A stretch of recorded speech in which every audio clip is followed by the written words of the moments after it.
Marlene. Okay. Thank you.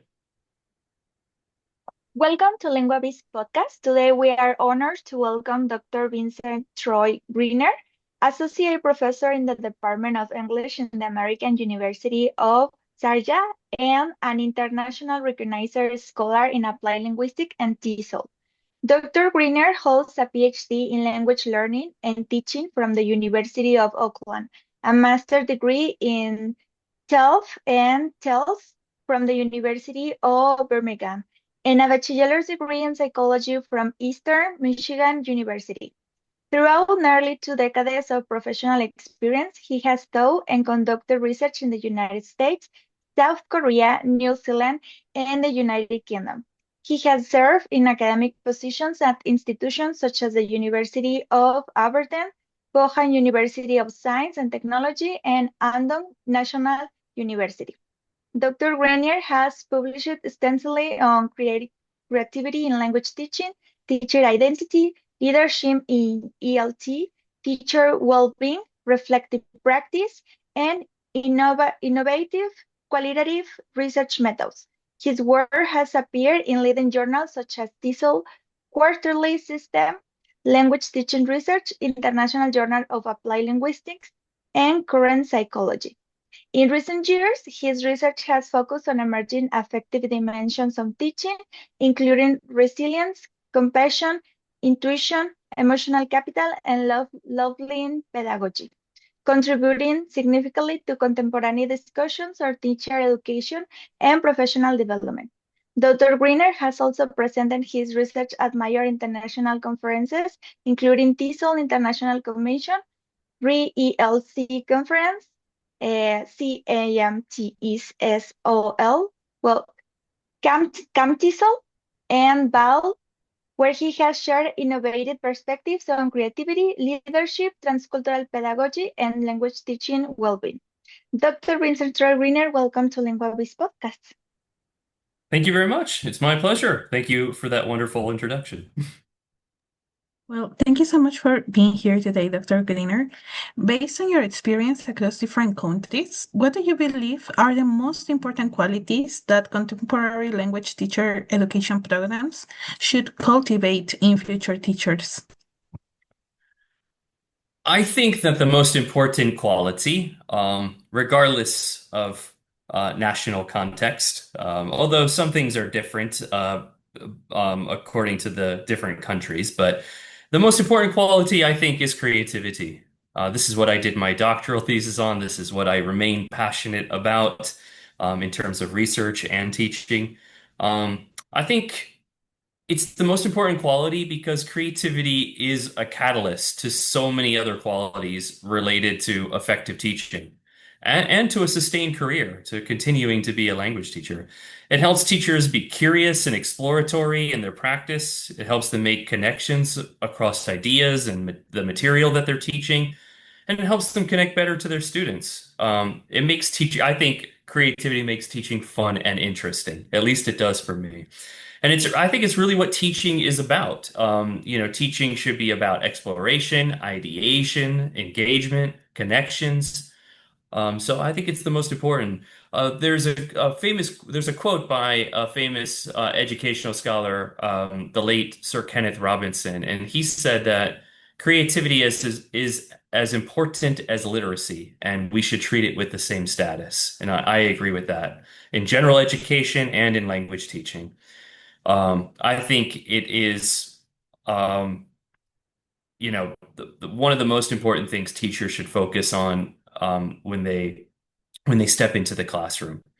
But beyond creativity, some of the other skills that I think teacher education should aim to cultivate, both in pre-service and early career teaching, and even for mid-career teachers as well, are things like compassion and well-being, leadership, intercultural competence, resiliency, or what I want to refer to as anti-fragility, which I hope we can talk about later.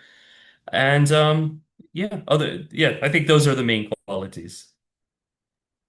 Okay, thanks for your answer. And following with that idea, how do you think that teachers can continue developing professionally after they leave the formal teacher education programs? And we can focus here a little bit on creativity, because I think that while we are studying, we are asked to be creative when we are like designing our classes for the subjects and things like that. But once we are teaching in the real context, I think sometimes it is difficult for teachers to continue being creative because of the Right. requirements that we have in school and that stuff.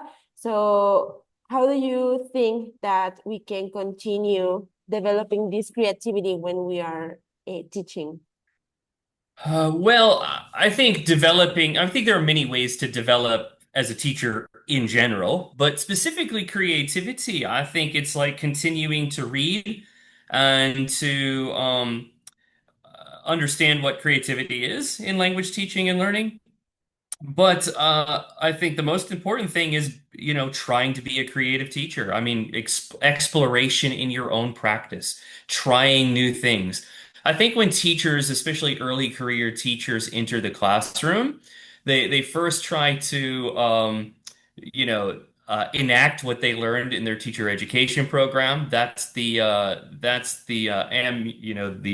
repertoire that they have that they learned, and they think this is what I need to do. This is what I learned, you know, and now I need to translate this into the real classroom.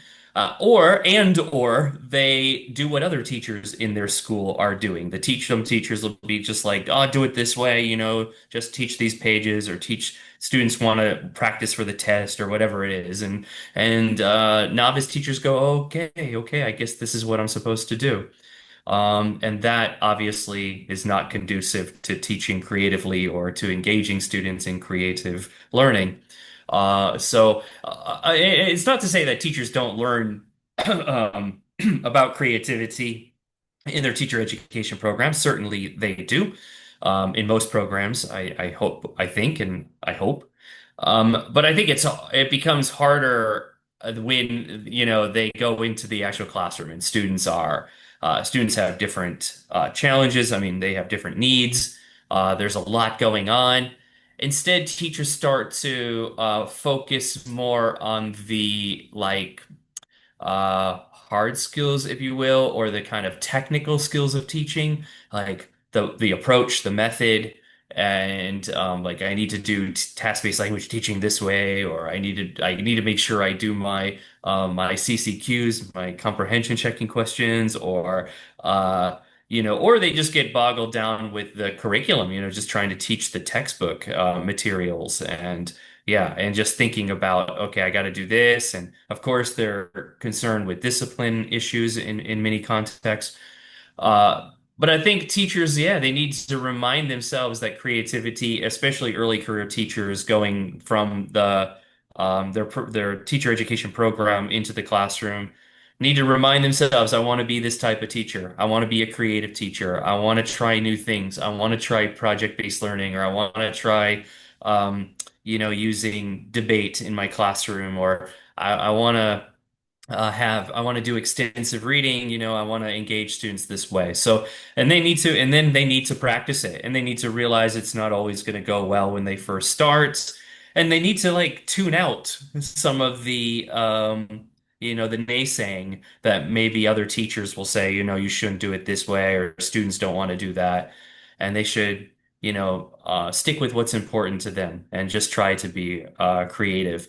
But there are so many other ways that teachers can grow and develop, um, after they leave the teacher education program. I mean, of course, there are professional organizations like the ones that you mentioned, RELC and TESOL International and CAM TESOL, which is Cambodia TESOL, and there's MEX TESOL, there's Mexican TESOL, and there's leadership organizations and different things like that. There's general education type organizations and groups, Toastmasters, things like that. I mean, they need to engage in these things. There are mentorship programs. If you want to be a creative teacher, find the most creative teacher in your school or that and start asking them questions and take a mentee kind of role.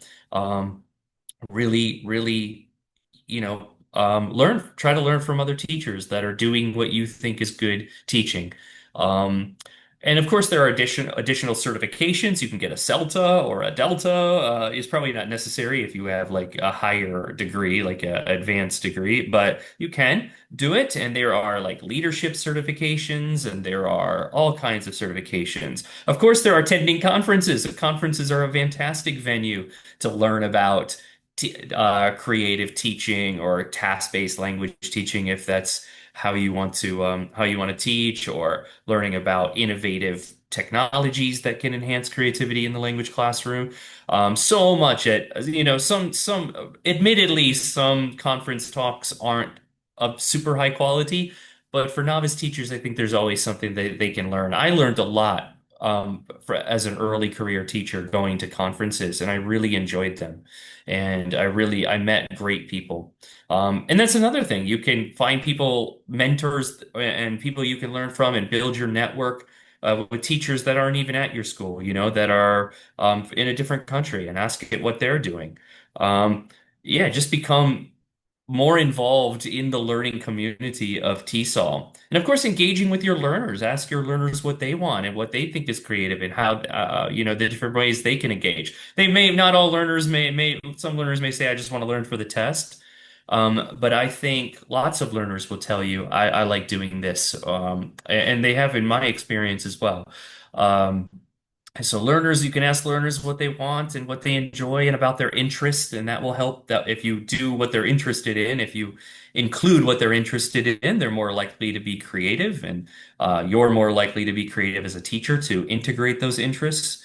Um, and you just become more in tune with your emotions and your well-being and your values as a teacher, and also the emotions and well-being of those around you, your students and your colleagues and your administrators. And yeah, I think all of these can enhance creativity, and certainly all these things can lead to professional growth. Thank you, Dr. Vincent. It's very interesting all of the things that you are sharing with us. And also in your research, you explore the teacher well-being and emotions. What are some of the biggest emotional challenges that language teachers currently face? The biggest emotional challenges. The emotional challenges.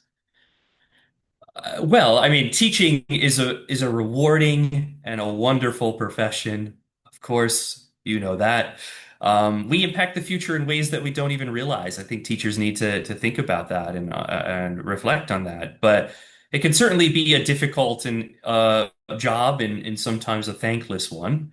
And I think a lot of teachers put their shortcomings and all these challenges that they face, and their weaknesses and their failures in the classroom, and their confusion about what to do with a particular lesson or whatever. All these things that are just normal in the classroom that even experienced teachers go through. Novice teachers put these things, at the front of their mind rather than their effort and their achievements and their growth. And teachers, I think as teachers, I think this may be true of other professions, but teachers really turn molehills into mountains, right? They build mountains out of molehills. The things that aren't that serious, they obsess over. And they don't see the peaks, they don't think that they can reach the peaks. And sometimes they don't appreciate the beauty along the way. They don't appreciate the journey. I mean, teaching is a journey, and we continuously need to realize that and try to march to new heights, and learn things along the way and appreciate what we learn along the way. I think there's a lot written about being a resilient teacher, which really means resilience really means overcoming or moving past or enduring hardships. But I really like the theory of an author whose name is Nassim Taleb, who talks about anti-fragility. Like resilience is, like I said, being resistant to uh, difficulties and overcoming them. But anti-fragility, the opposite of being fragile, is being anti-fragile, which means not only do you not break, but you actually become stronger because of these hardships. Like, you know, anti-fragility welcomes challenges and difficulties and disruption and disorder. Um, and these things actually help us grow stronger. And so anti-fragile teachers don't just persevere through hardships, they improve and they become stronger because of them. So, to your question about the various challenges that teachers face, there are many, right? And again, I think being resilient and being anti-fragile can really help teachers not just get through them, but embrace them. And I mean, some of these hardships, some of these difficulties, again, to answer your question, I think they include things like self-doubt, especially for early career teachers, perfectionism, which I, still struggle with, and many other teachers do, lack of autonomy and self-efficacy, overbearing principals, which we all experience, usually, well, most of us experience at some point or another. Difficult students, repetitive curricula, unsuitable learning materials, lack of resources, negative or otherwise unhelpful colleagues. Hopefully, we all have wonderful colleagues, but unhelpful colleagues can bring us down. They can make the work more challenging and difficult. Difficulties with work-life balance, of course, and just general fatigue, especially at the end of the year. But anti-fragile teachers, they learn and they grow from these challenges, and they ultimately become part of the solution. So there are many challenges, but teachers need to be strong, understand that they're learning, that they're growing, and in order to do that, teachers should be anti-fragile and really welcome and really understand that nothing worth it comes easy, right? We're all going to go through difficulties, and we need to learn from them, and they're going to make us better teachers. Thank you, Dr. Vincent. And I would like to add a following question. Do you think that having a background in psychology gives a teacher an advantage related with all of these emotional challenges? Well, I'm certainly not going to say all teachers should have a background in psychology. But for me personally, you're referring to my background. Well, I don't know. I don't know how much I remember from my undergraduate about psychology, but certainly I must have uh, logged some of it in my deep memory, and yeah, I think I learned some things about myself studying psychology. Of course, I self-diagnosed too much as an undergraduate, as a 20-year-old undergraduate learning psychology, but I learned a lot about myself. I mean, that major made me think a lot about a lot of things, a lot of experiences, a lot of my hardships, my ways of thinking, my worldview, in different ways, in ways that maybe a computer science degree wouldn't have. So I think I became reflective during my undergraduate years as a psychology major.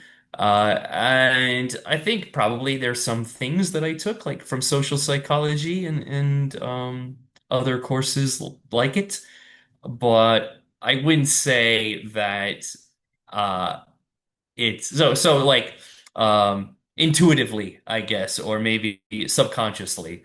I wouldn't say that I was like I kept my undergraduate psych books and was going through them as I started teaching. But I think there's a lot that teachers can learn from being reflective and being and learning about aspects of psychology, educational psychology in particular. I think this can be helpful. I think teachers should definitely read educational psychology books and books about self-reflection and especially this has become positive psychology has become a huge wave in applied linguistics and language teaching.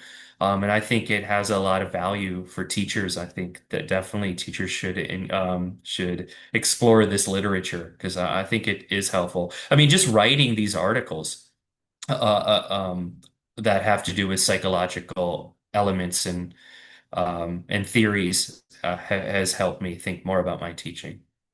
So.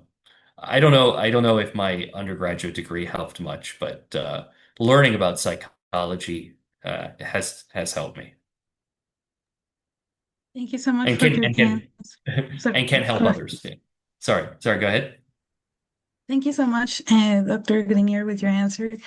And a moment ago, you were talking about how resilience can be difficult to develop when you're a novice teacher. So, how can Mm. teachers build resilience without ignoring emotional demands of the profession, especially for those who are just starting in the job in the profession? Because we know that this might be difficult when we're not just dealing with the academic stuff, but also administrative pendings that we have to do. And when you're working with children, well, as with the parents, how can novice teachers work through this and develop resilience? Right, good question. Well, the most honest answer I can give is that teachers cannot become resilient or anti-fragile, as I was talking about earlier, without confronting and indeed embracing the challenges that come with teaching. I mean, we have to go through it. We have to have these experiences. We have to face these challenges. We have to, as I said, embrace and understand this is part of teaching, and we learn from that.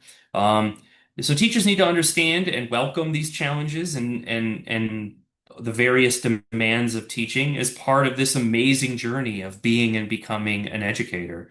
An educator who can transform education and potentially transform lives. I think teachers need to remember that. So, how they affect others. So, if I had one piece of advice to give, I think in terms of like how teachers can build resilience without ignoring these emotional demands, I think my advice would probably be to build a network, build a team. It doesn't have to be the people that you work with, although that would be great too. But there are many others. There are many dedicated and like-minded teachers out there who also want to connect with others and talk about their teaching and improve their teaching. So these teachers are looking for you too. If you're a teacher that is struggling and wants somebody to talk to, um, find your network. Whether it's going to conferences or engaging in professional organizations or just meeting other teachers in different venues or online. Just find these teachers, build your team. Don't do it alone. That's the advice here is teaching can be a very lonely and a very siloed profession, particularly higher education. But it doesn't have to be. We as teachers, we have each other. There are many teachers out there, and we have a whole professional community to support each other.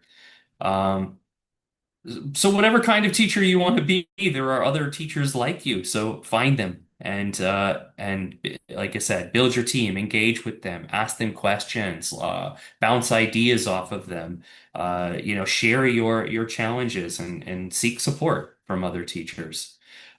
There's wonderful teaching communities out there for everybody. And I think the second recommendation I would give in regard to the emotional demands of teaching is to learn and understand and maybe concretize, like hold on to what you value as an educator, as a teacher. Know what your values are, what you really want to be as a teacher, what you want to do as a teacher, how you want to help others as a teacher, what's important to you as a teacher. Yeah, stay true to those values, and continue to build them. So, for example, if you are a teacher who values student well-being, like I do, then I put genuine effort into that, into understanding how students are feeling, what their challenges are, why they're being quiet, if they're feeling anxious, ask questions to students if that's what you value. So I'm saying whatever you value, you have to enact that, you have to hold on to that and make it like part of your mission as a teacher. So if changing students' perceptions about language teaching, like some students hate language teaching, if that's important to you and it's something you hope to do, then don't forget that when you go into the language classroom, make that your goal and bring it to the classroom with you every day. Bring those values into the classroom with you every day. Always, you can write it down. You can, have a card or have something on your screen that reminds you what kind of teacher you want to be, what your values are as a teacher. Remember why you went into teaching in the first place, why you wanted to be a language teacher. Um, So whatever you want to do, if it's like improving the learning materials, if you don't like the learning materials or the textbooks, then get involved. If you know, be part of this solution. And yeah, just figure out what you want to do, what you want to achieve, what you want to accomplish in your school, in your community, in your career. And don't forget that. Hold on to that. Like always, as a novice teacher, a mid-career teacher, always have goals and always have values, things that you value as a teacher. You know, when you're applying for jobs, right? You write your teaching philosophy statement or your teaching value statement. Like, take that sincerely. Take that document or that process of creating those values seriously and really hold on to your values. Again, remember why you became a teacher and what you want to achieve as a teacher.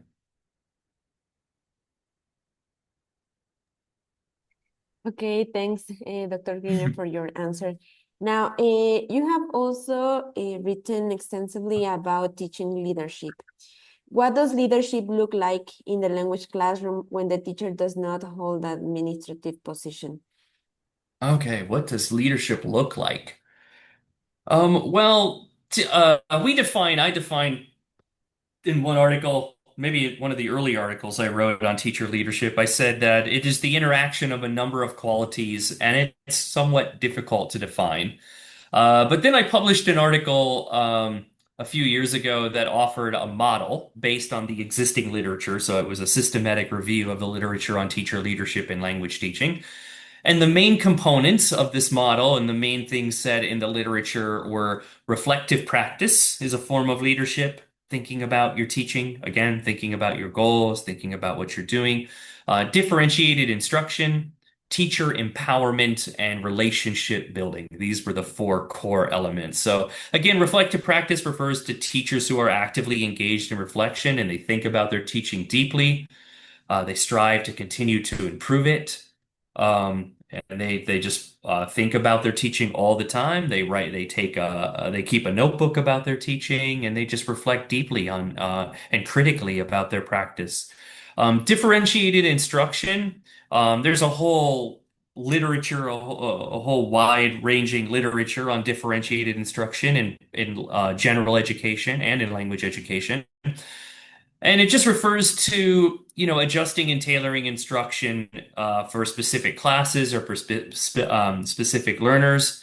And it also means being flexible and exploratory in one's practice, trying out different things for different learners, finding different ways that might engage different students. The main element, I think the main idea here is that basically that not all students are the same, right? In your class and appreciating the strengths and the you know the short or the you know the challenges of each student is really important, and that is very much a form of leadership. Differentiating instruction takes a lot of effort from the teacher. It takes a lot of time. It's easy for teachers to just go through the textbook and keep teaching, and you know if you know student A isn't with it, that student you know is falling behind, you know, that's not the teacher's problem.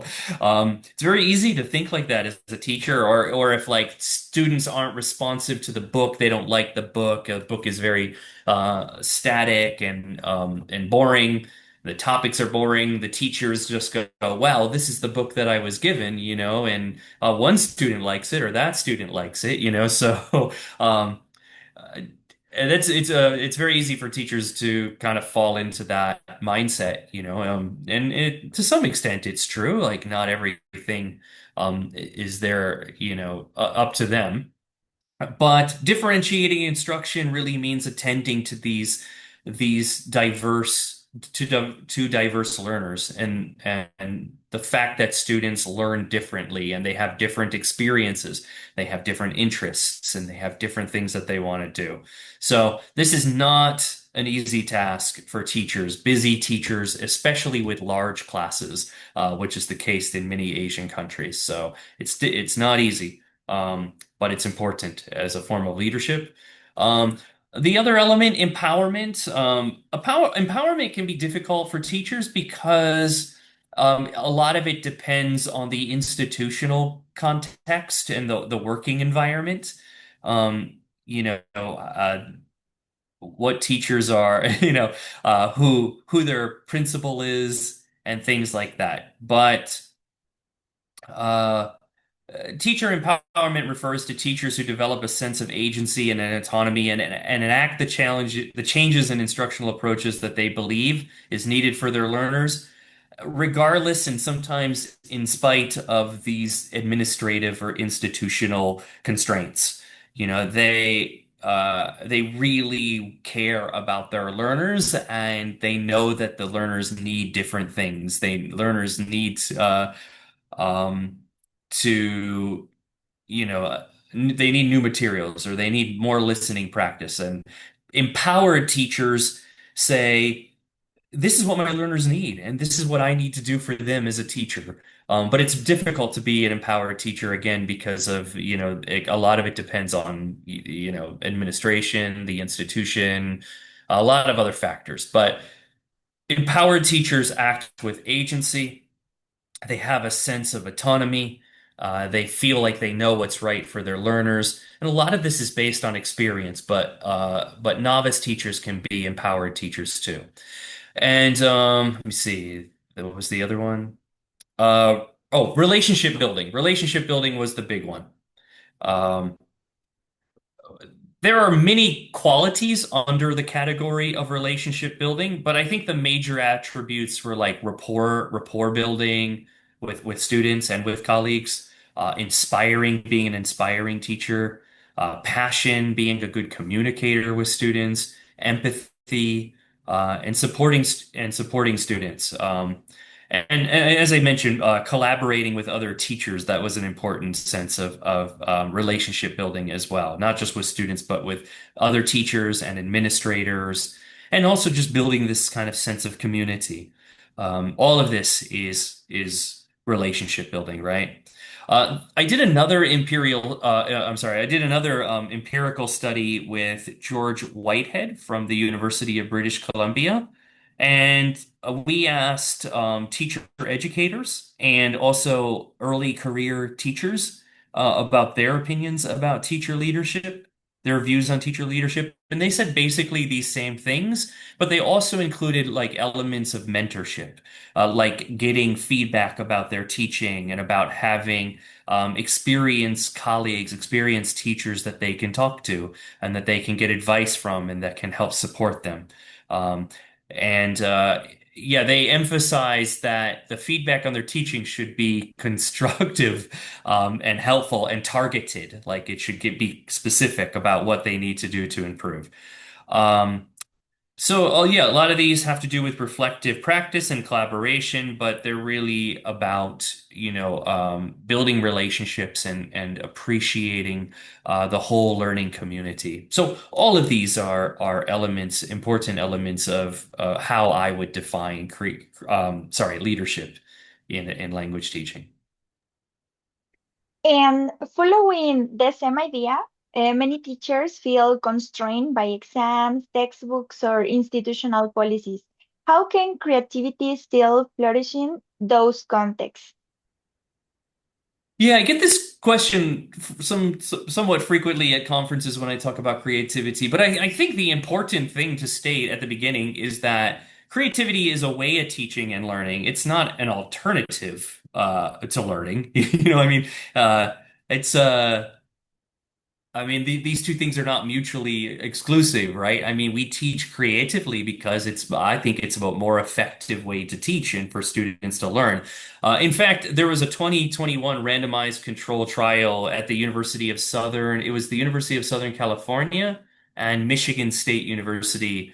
And they looked at project-based learning. This project-based learning program emphasized creative problem solving. That was it was project-based learning with an emphasis on creative problem solving. And it showed that students in AP government, US government, and AP environmental sciences, they outperformed their peers who are in the traditional curriculum on the student exams, on the final exams, by 8 to 10 percentage points on the end of the year exam. So I mean, this study shows that really creativity, creative learning, creative approaches to learning is more effective, at least in this study, and I think generally for learning outcomes. And there was a 2023 systematic review study that was it was also on project-based learning, conducted by Zhang and Ma. I think I can't remember their first names, but it showed that compared with the traditional teaching model, project-based learning significantly improves student learning outcomes, and it positively contributed to academic achievement, to attitudes towards learning, effective attitudes, and thinking skills. And that these results, what was really interesting to me is these results were stronger for subject areas that you wouldn't normally associate, that you would associate as being kind of knowledge based or technical, like engineering and technology subjects. And again, the focus of this project-based learning curriculum was collaboration and creative problem solving and creative engagement. So I think numerous studies have shown that integrating creativity in a meaningful way in all kinds of educational contexts significantly enhances learning outcomes. It also enhances motivational factors, knowledge retention, and I think it improves the learning environment overall. So there was another study done by the PISA test. I don't know if you know what the PISA test is. I think this study was from 2022.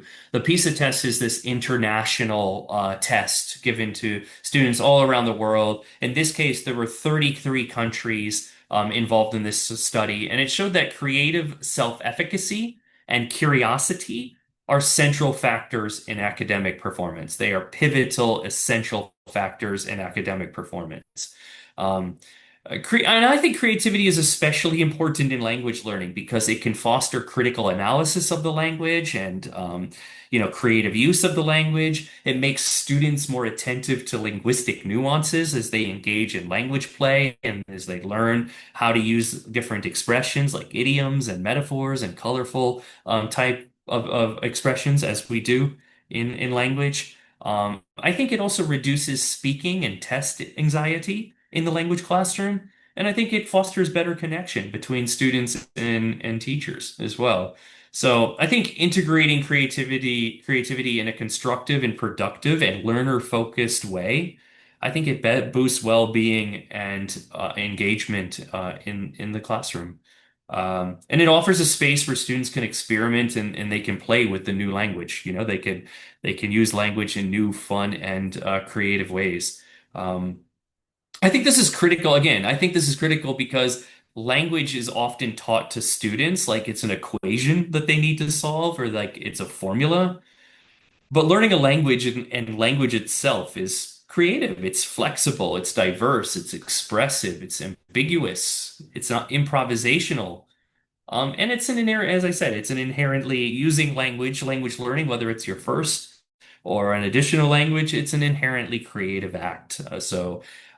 I think we have to keep in mind that creativity uh, is, I mean, all these things, tests and exams and having to get through the textbook, creativity is not, these things are not immune to creativity. I mean, they're not resistant to creativity. We can easily teach exams and textbooks and all these things through creative teaching approaches. So I think creativity is maybe the ultimate vehicle to learning, certainly not a hindrance to it or a diversion. Thank you so much for your answer, Dr. Vincent. I agree with you. I think that what you say is a reminder that creativity can exist even within an structured system, like sometimes the schools might be.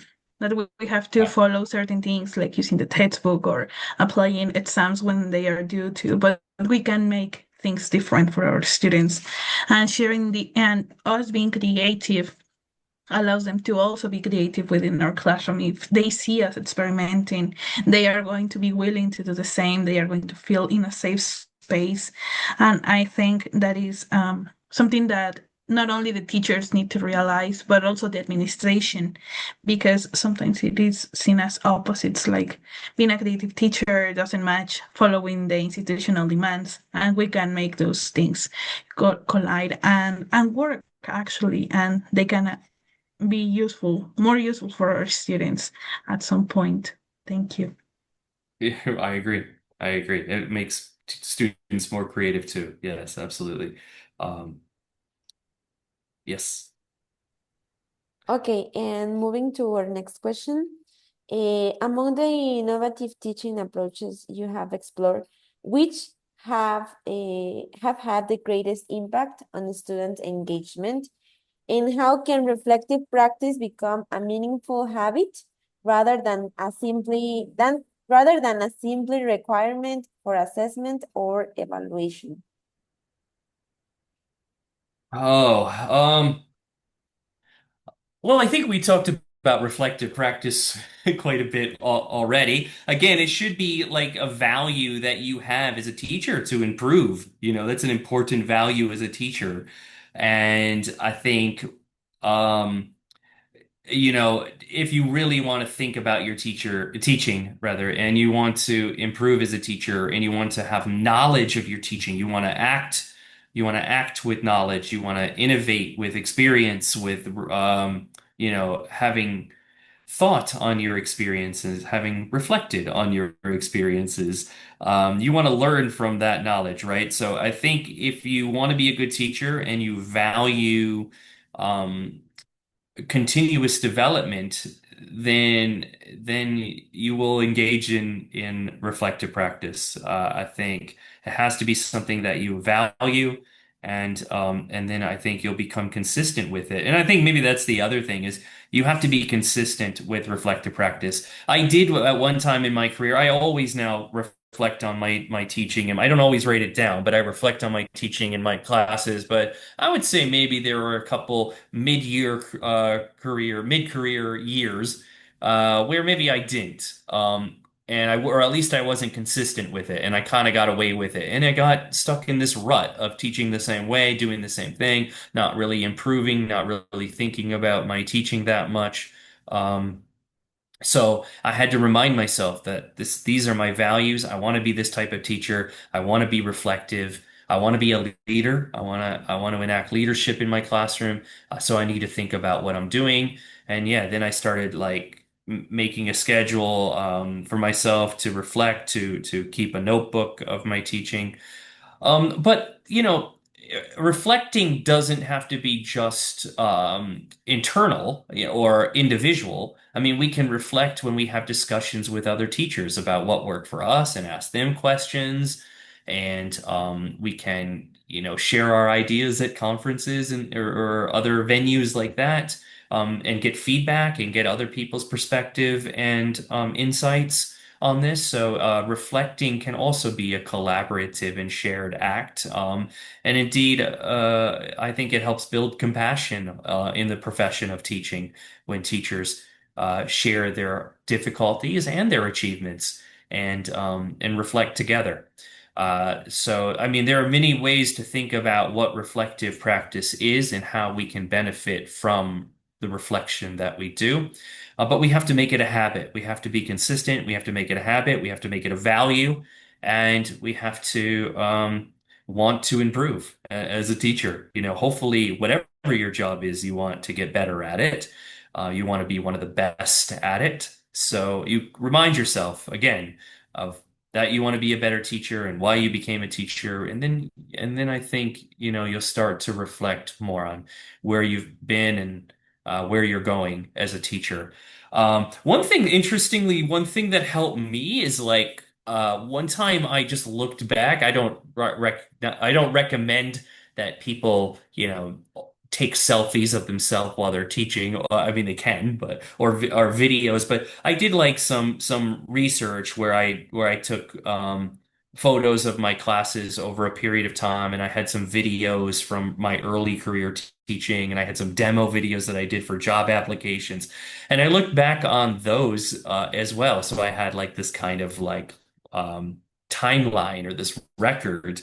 And I reflected on where I've come, how far I've come, what I've learned, and what I achieved. So looking back at those photos, I realized I thought so deeply about the learners that I taught, about the people that I worked with, the institutions that I worked in, the type of materials and the type of teaching approaches that I did at these different places.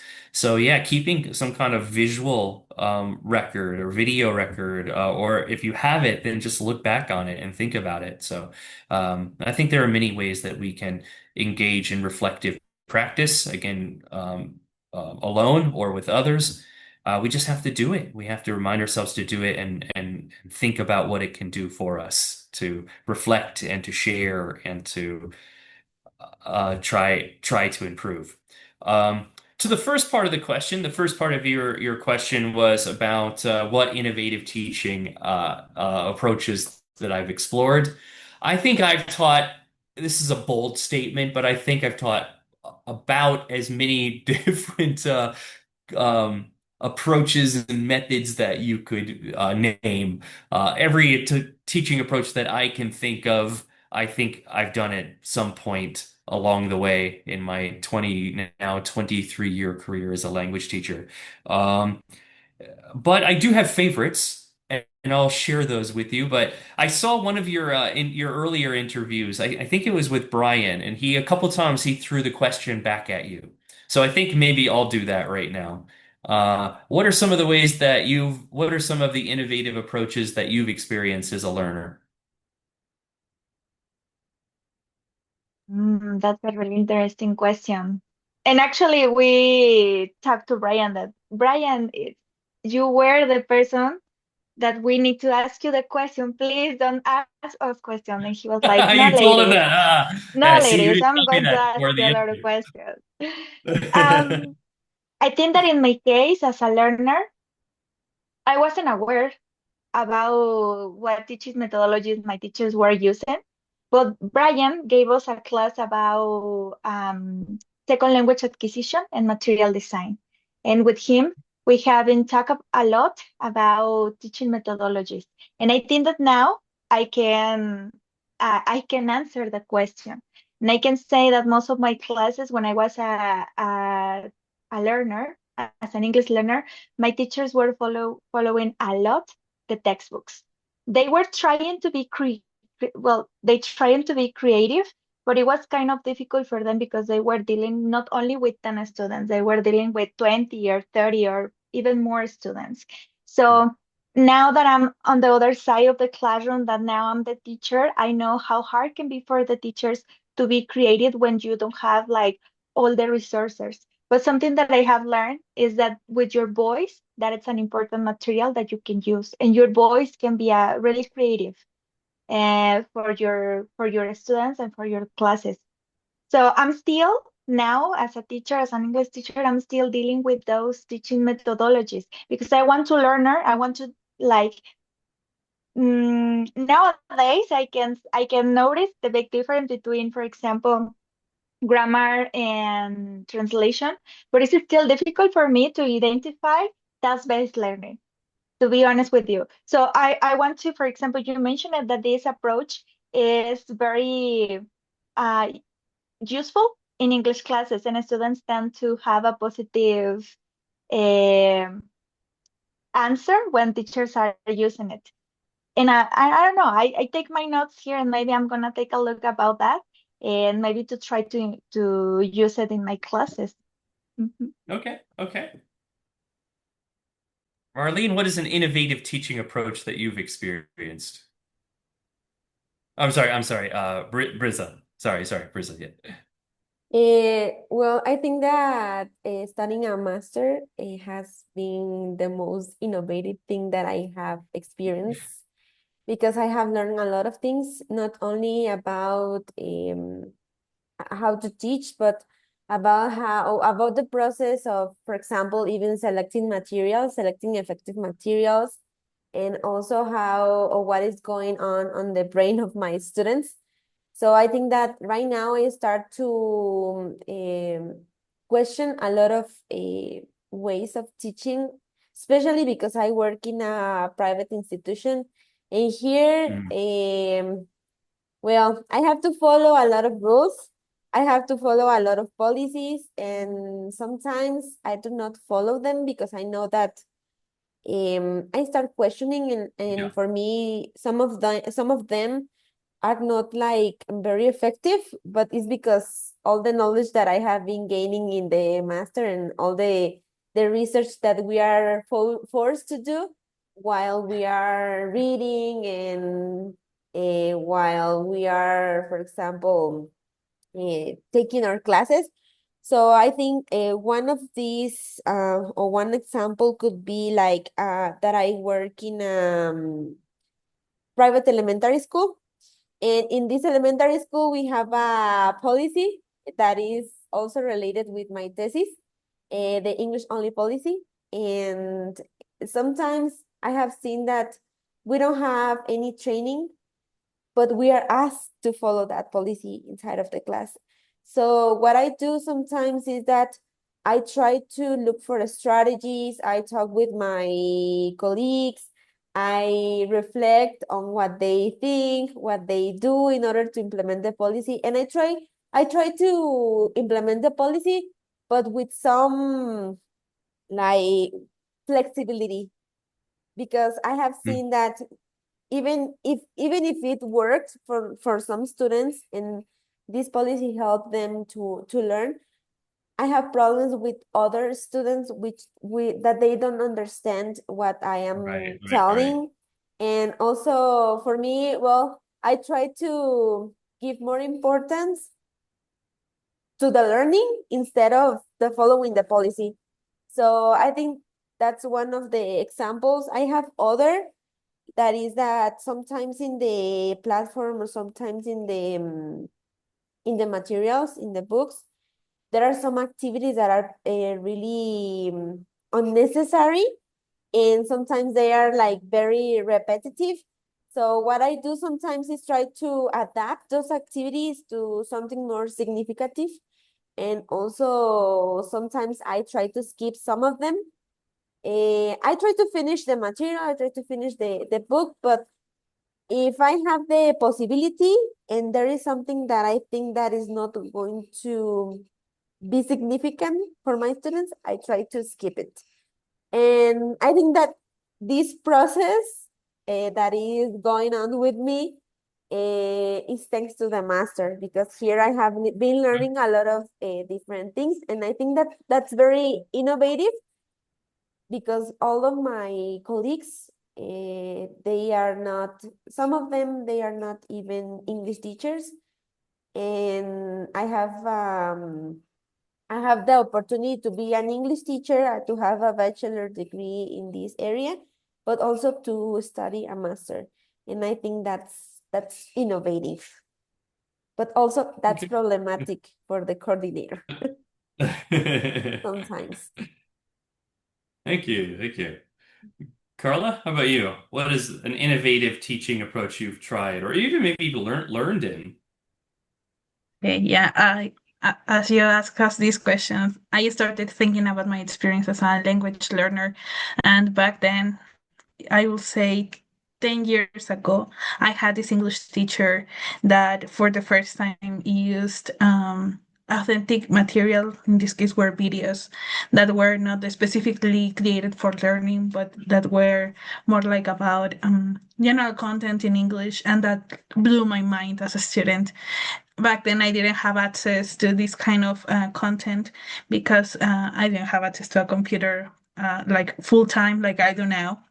And it was very surprising for me to realize that I could find things that I liked in my daily life in other language, in another language, in this case, the one that I was learning.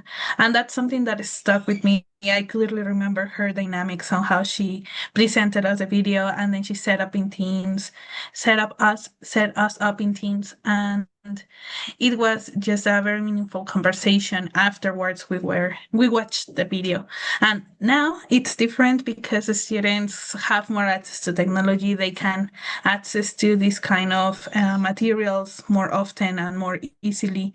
But still, I think this is linked to what my colleagues were mentioning about designing material. In this case, I don't design the videos, I don't make them, but I have to be very careful when selecting what material to present. And that is something that I can really link to this first experience as a learner, because it really marked something on me, like realizing that I could use technology in other ways that were that I could use technology in another language to do things that just open the world more for me. So I think back then it was more innovative than it is now, but now the focus for me is in finding the right material, like Right. selecting from all the materials that we have on the internet, what is the right material for my students. And as Madeleine and Brisa were mentioning, you need to adapt them. You need to really be careful with what you're presenting with the students. But yeah, that will be my experience, how to implement technology for the first time as a learner, and now as a teacher, how can I use it in a meaningful and in a responsible way. Good. Okay. Great. Thank you. Very interesting. Hear your experience as a learner, what you're learning in your master's degree as teachers. Okay, now I'll share with mine. I'll share with Okay. you I'll answer the question basically. Um, for me, I would say that the innovative teaching approaches that I've explored that I like the most. I mean, as I said, I've tried so many. I couldn't even list them all, of ways of teaching. Uh, but I think my favorite is project-based learning, which I've mentioned before. I also like problem-based learning and inquiry-based learning, but actually project-based learning where they're producing something at the end, where they have some kind of construction that they put together. Um, I like literature-based learning, which I'll talk about in just a minute. I've also had amazing experiences teaching debate, which I taught for a couple of years in South Korea. I think debate is an amazing way to learn, and I use it here at AUS with my university students when I teach them argumentative and persuasive writing and drama. I've used drama in more classes than I probably should have. Uh, but I've used drama a lot as a language teacher, especially like in my mid-career. And also I like content integrated learning, like bringing in different subject areas, whether it's history or chemistry or philosophy or psychology. Bringing in other subjects into the learning, sometimes this is called, content-based instruction, or CLIL, content and language integrated learning, usually means teaching the language through, or teaching the subject through the target language, which is usually English. But in this case, I'm talking about content integrated learning, like bringing in different subject areas, technology, engineering, whatever, into the English classroom, into whatever we're doing in the English learning classroom. For all of these, again, I'll reiterate this point. For all of these approaches that I've mentioned, and for technology-based language teaching, which you guys mentioned, and using authentic materials, and task-based language teaching, I think creativity is like the connecting element here. It's the most important element because it can fundamentally transform learning and how students understand and engage with the teacher, how they engage with their classmates, how they engage with linguistic concepts and the learning materials, whatever they are, even if they're boring or terrible, and how they engage with learning in general. Students come to understand that learning actually means thinking. All these things that we've mentioned, learning means thinking and engaging with concepts and ideas. It's not just mindless application or rote memorization. They learn that language is not a formula, as I mentioned earlier. It's not a formula to solve, but it's a landscape to explore. And I think that's how we need to think about innovative approaches and why teachers need to engage in innovative approaches. Um, I think there are many different teaching approaches. There are many teaching approaches that engage students in this way. Um, Task-based language teaching has become a popular approach and a well-known approach. In particular, there's like this modular approach that was articulated by Rod Ellis, where I won't go into it, but it's basically, more responsive to the fact that students actually have to learn like linguistic concepts, particularly in East Asian context, but anyway, test-based language teaching has gone through many versions and transformations, and I think it can be creative depending on how it's taught.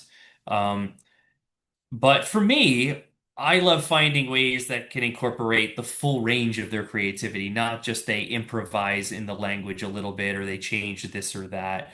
But it can engage the full range of their creativity, meaning they can bring in things that they're interested in, their sense of humor, wordplay, as I said, their personal experiences and their personal interest and their culture and so on and things like that. I think project and problem-based learning is great for this. And also, I think debate and drama are wonderful for this. In fact, one of the best teaching experiences I've had was teaching gifted and talented adolescent students in South Korea in a literature-based program, teaching them through literature. That was amazing and wonderful. With both fiction and nonfiction, we use both fiction and nonfiction in this literature-based um, program. And there's endless possibilities for discussion and activities and projects that you can do. And students learn so much about language and culture and life through literature. So if you've never taught through literature, you should try it. I mean, there's something about stories that are really stimulating and empowering for language learners. There's something about telling stories and learning about stories and learning through stories that's really interesting. So yeah, this literature-based program was just an amazing experience. We read all kinds of books, historical books, and we related it to their lives and their experiences. A lot of like coming of age type books. So yeah, teaching through literature is something that surprisingly isn't done that much. I guess this is using authentic materials, but specifically literature and looking at different concepts of literature, looking at like how stories are constructed, with how stories climax and the denouement and the different character development within stories is just all a wonderful way to teach learning. Um, and also, I had a wonderful experience teaching drama, teaching through drama. Um, I had a group of university students, uh, and I had them doing role. I think they were doing like Korean drama parodies. They were making fun of Korean dramas. And we were doing it in the classroom and they were having fun with it. Their scripts were funny and they were clever and creative. But then I got access to the university's theater room. And that changed everything. They took it more seriously. They embellished. They started thinking about stage entrances and stage exits and how to use the whole stage and props and things like that I didn't even require. I didn't even require that they had props and costumes and things like that. But just because I introduced the stage and really kind of taught them the elements of drama and how some things about acting. We included some things about acting. They took it to another level. So I think there's so many different ways that teachers can teach and so many different innovative approaches. I have no idea why we mostly still teach through textbooks and why we still obsess over test preparation. I know this is important to schools, to students, but there's so many ways for them to learn in a really engaging and active and collaborative way. Well, thank you very much, Dr. Vincent, for being here and answering all of our questions. Your comments were really insightful, and I think they help us link what we see in the classroom with the literature that is available out there, and how important is that us as teachers keep continue learning, continue reading, continue knowing what's out there in order to be more reflective, more creative, and just in general better teachers at all. So to close today's episode, we sincerely thank you, Dr. Vincent Greenier, for sharing your research, your experience and reflections on teacher education, creativity, leadership, and teacher well-being in the language teaching field. Your work reminds us of the importance of fostering resilience, compassion, and reflective practice for those who can create meaningful experiences for their students. We truly appreciate your time, your insights, and the valuable contributions to this podcast.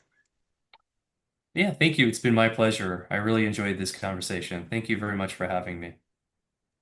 Thank you so much.